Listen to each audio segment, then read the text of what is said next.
Assalamualaikum warahmatullahi wabarakatuh.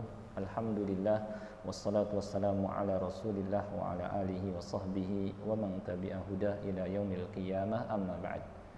Ikhwati fillah, sekarang kita berada di bulan Syawal.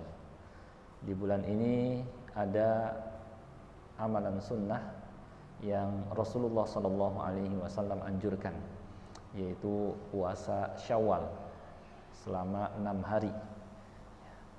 Keutamaannya, kata Rasulullah sallallahu alaihi wasallam, man shoma ramadhana thumma atba'ahu sittan min syawal kana kasiyamid dahr. Barang siapa yang berpuasa Ramadan kemudian dia mengiringinya dengan berpuasa 6 hari di bulan Syawal maka dia seperti berpuasa setahun.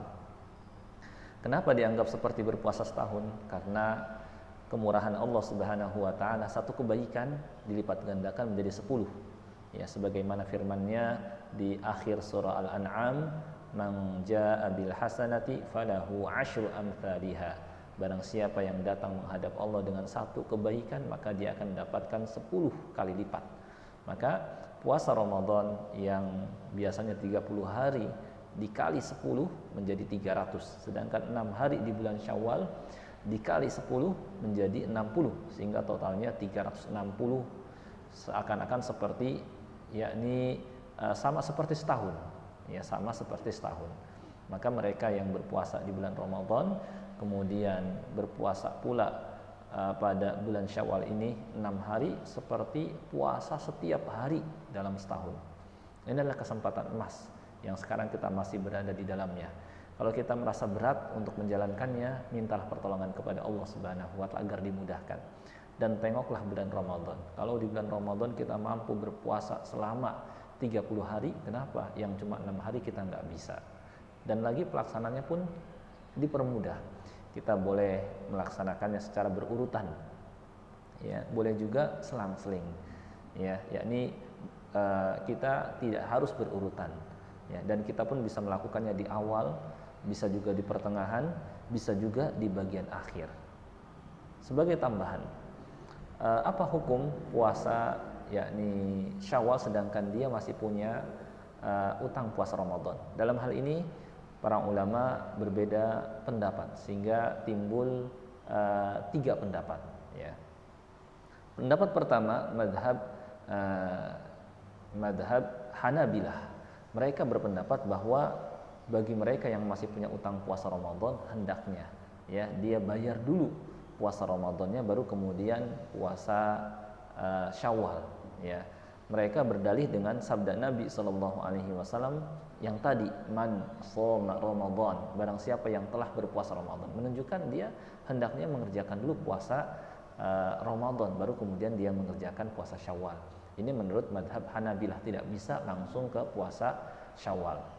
Menurut madhab Hanafiyah, ya, ulama madhab Hanafi, mereka berpendapat bahwa tidak mengapa seorang berpuasa Syawal meskipun masih punya utang puasa Ramadan. Mereka juga berdalih, yaitu dengan athar Aisyah radhiyallahu anha, di mana Aisyah radhiyallahu anha beliau berpuasa, yakni membayar utang puasa Ramadan di bulan Sya'ban, dan tidak mungkin ya sekelas Aisyah radhiyallahu anha tidak melakukan yang namanya puasa sunnah, ya. Dan beliau baru bayar utang puasa Ramadan di bulan Sya'ban, ya.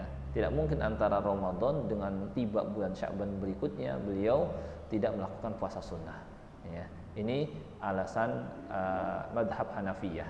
Sedangkan madhab Syafi'iyah dan Malikiyah, mereka berpendapat ya tidak mengapa seseorang langsung mengerjakan puasa Syawal, cuma kurang utama. Bagusnya dia kerjakan dulu utang puasa Ramadan, ya, baru kemudian dia kerjakan puasa Syawal.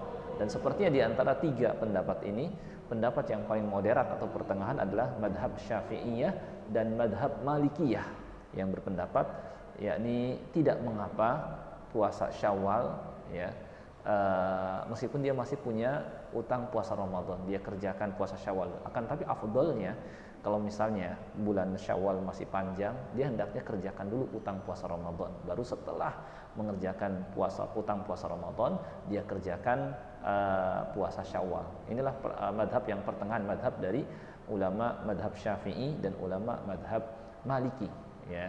Dari sisi yakni kurang utama karena kenapa dia tidak mengutamakan yang wajib. Bagusnya dia kerjakan yang wajib dulu, ya, baru kemudian dia kerjakan yang sunnah. Kecuali kalau bulan Syawal mau habis, maka silahkan dia kerjakan puasa Syawal dulu, baru kemudian dia kerjakan utang puasa Ramadan.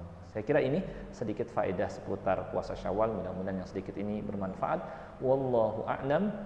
Wa sallallahu ala nabiyyina Muhammad wa ala alihi wa sahbihi wa sallam. Walhamdulillahi rabbil alamin. Wassalamu alaikum warahmatullahi wabarakatuh.